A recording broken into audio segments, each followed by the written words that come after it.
Hello everyone! So for today's video, gagawa tayo ng tutorial video kung paano gumawa ng playlist sa ating YouTube channel. So first, punta tayo sa YouTube app. So, andito na tayo.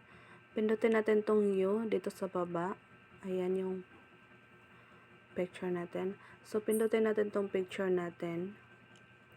So, para makagawa tayo ng playlist guys, pindutin natin tong unang video natin.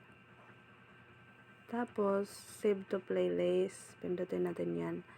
So, dito, may makikita tayo dito na plus new playlist. So, para makagawa tayo dito, title, tutorial video. So, ayan na. Tutorial videos.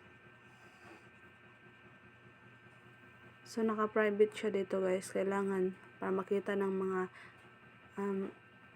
viewers natin or mga darating na viewers soon. So, dapat i-public natin yan. So, pindutin natin yung arrow. Tapos, pindutin natin tong public. So, ayan, naka-public na. So, create. Pindutin natin tong create guys. Ayan.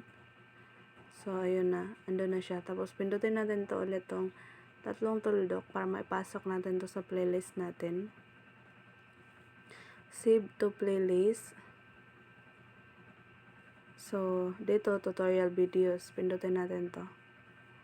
Tapos, pindutin natin tong check or done. Check. Ayun. So, paano makikita kung nagawa nga ba natin yung playlist natin? So, back lang natin dito sa U. Tapos, refresh. Tapos, guys, dito tayo, balik tayo dito sa ating muka. So, pindutin natin tong katabi ng videos. May mababasa tayo na playlist. May mababasa tayo na playlist. So, ayan. Pindutin natin siya. Refresh lang natin. So, ayan na. May dalawang videos na tayo sa ating playlist. So, ayun guys. So, lalagyan ko pa to ng thumbnail. Itong videos na ginawa natin.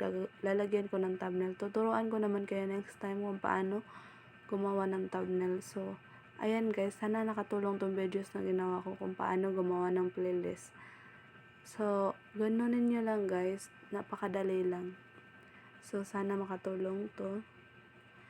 Please do subscribe and like. Kung may mga katanungan pa kayo, pwede kayo iwan ng comment para magawa natin ng solution or magawa natin ng video kung may alam tayo or may alam ako para ma-share ko sa inyo. So, ayun lang. Thank you so much.